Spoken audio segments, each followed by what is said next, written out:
Bonjour à tous, dans cette vidéo je vais reprendre quelques notions vues en seconde sur les ondes sonores. N'hésitez pas à prendre des notes tout au long de la vidéo. Alors le son, comment ça marche? En fait il y a 3 étapes. D'abord il faut émettre le son avec une guitare par exemple, puis ce son se propage et enfin il est reçu la plupart du temps par une oreille. Alors allons un peu plus dans le détail, comment on produit un son. Pour produire un son, il est nécessaire de faire vibrer un objet.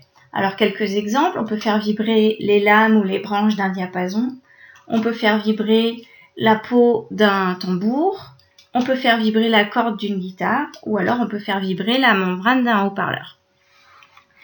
Une fois que cette vibration a été créée, il faut que ce son soit amplifié par une caisse de résonance.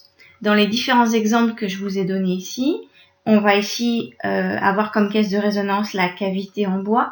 Ici, ça sera le fût en bois aussi. Ici, on aura plutôt le corps de la guitare et enfin la caisse qui entoure le haut-parleur. Une fois que ce son est produit, on a dit qu'il fallait qu'il se propage. Pour qu'il se propage, il faut absolument qu'il y ait un milieu matériel. Alors, quel milieu matériel? Par exemple, l'air, c'est le plus fréquent, l'eau, l'acier, etc. Alors, pourquoi il faut qu'il y ait un milieu matériel? Parce qu'en fait, le son consiste à une perturbation du milieu. Ici, par exemple, si je vous représente très schématiquement des petites molécules présentes dans l'air, donc des molécules de gaz, le son va consister à compresser ou au contraire décompresser ces molécules d'air.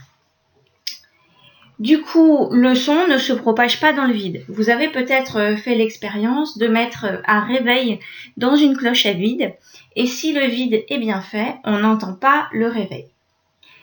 Deuxième chose pour caractériser la propagation d'un son, c'est qu'on peut utiliser la notion de vitesse de propagation du son, qui sera différente dans les différents milieux.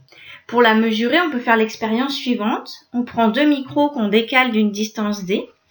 On fait un clap, on claque des doigts devant un premier micro et on relie ces 2 micros à une source d'acquisition ou un oscilloscope et on repère que ces micros reçoivent un son qui a la même forme mais qui est décalé et on peut donc mesurer le temps de décalage qui sera donc le temps de propagation pour que le son parcourt la distance d. Pour calculer donc la vitesse du son dans l'air, on va faire la distance divisée par le temps et on trouve quelque chose de l'ordre de 345 mètres par seconde. On peut aussi évoquer les cas des sons périodiques. Alors qu'est-ce que c'est qu'un son périodique? C'est un son qui est dû à une vibration d'un objet. Cette vibration doit se reproduire identique à elle-même et à intervalles de temps réguliers. Par exemple, ici, j'ai une sinusoïde. On peut donc mesurer la période qui est le temps avant la répétition du nouveau motif. Alors, je l'ai indiqué ici, c'est la période grand T. On peut aussi la repérer à d'autres endroits sur le même oscillogramme. Je vous montre un deuxième son périodique. On voit ici que le son la forme du signal est plus complexe, mais on voit quand même que le motif se répète régulièrement et on peut donc mesurer la période T à différents endroits. Autre exemple, ici on a un son avec un signal qui a encore une forme différente, mais là aussi on repère un motif qui va se répéter avec une certaine période. Dernier exemple, celui-ci n'est pas un son périodique, on voit qu'il n'y a pas de motif qui se répète de manière régulière, identique à lui-même. Lorsque vous avez abordé la notion de période, vous avez rattaché à cette notion la notion de fréquence. La fréquence, c'est l'inverse de la période. Ça se note donc 1 sur T, ou alors on obtient la période en faisant 1 sur F.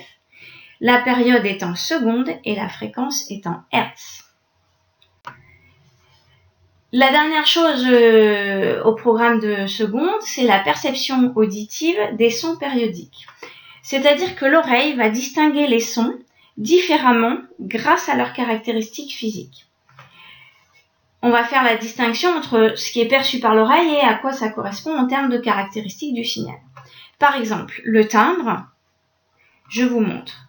J'ai ici de l'A3, donc la même note, faite par un orgue ou par une flûte. Ce qu'on remarque, en fait, c'est que ces deux signaux ont des formes différentes. Donc, le timbre va être associé à la forme différente d'un signal.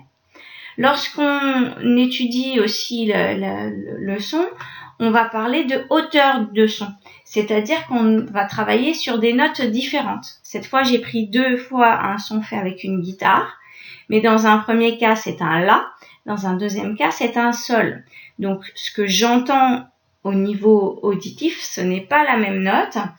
Et cette hauteur, vous voyez que ce qui va différencier ces deux signaux, c'est leur fréquence. Donc, la hauteur est liée à la fréquence d'un signal. Dernière chose, l'intensité ou ce qu'on peut appeler aussi le niveau d'intensité qui va se mesurer en décibels.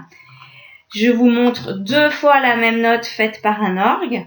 Là, on voit que la différence entre ces deux signaux, c'est leur amplitude, la taille du signal sur l'oscillogramme. Ce sont donc, c'est l'amplitude qui va être liée à l'intensité du signal.